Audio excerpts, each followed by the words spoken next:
A keni pyetur veten ndonjëherë se pse uji nuk ka shije, nuk ka ngjyrë dhe nuk ka erë?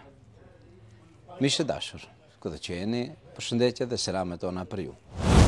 Është shumë interesante që të pyesim vetveten pse thua vallë ka bërë Zoti që uji mos ketë shije, mos ketë erë dhe mos ketë ngjyrë.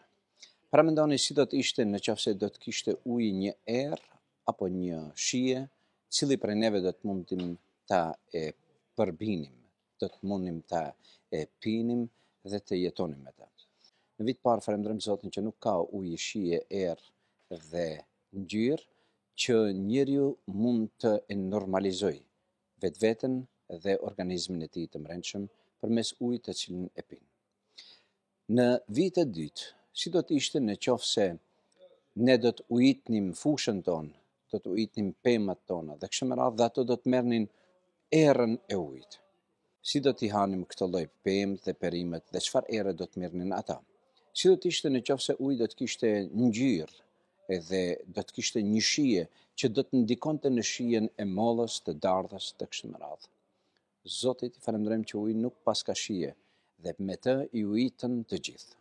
Zoti thot në Kur'an, dhe ne lëshojmë nga qielli ujë me të cilin ujitim gjithë shkahin dhe secila prej këtyre pemëve ka shijen e vetën vete.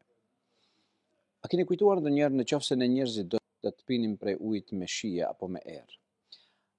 A keni kujtuar ndonjëherë se njerëzit marrin ujë pa shije, pa erë dhe pa ngjyrë, mirë po lëngjet në trupin e njeriut janë me shije të ndryshme. Për shembull, lëngu i syut, pra loti, është i njelmët dhe duhet të jetë kështu, përndryshe nuk funksionon syri. Lëngu i veshit është i hidhur dhe duhet me qenë kështu, përndryshe do të depërtonin insekte të ndryshme dhe gjatë gjumit. Lëngu i gojës është neutral, me pa shije dhe erë, përndryshe nuk mund të shijonim asnjë ushqim në barkun tonë. I lartmadhëruar qoftë ai i cili me ujë pa shije, pa erë dhe pa ngjyrë bën në tokën tonë pemë dhe perime me shije, me erë dhe me ngjyrë. Falenderoni Zotin kudo që jeni, ju falenderoj juve për ndjekjen. Selam aleikum wa rahmatullah.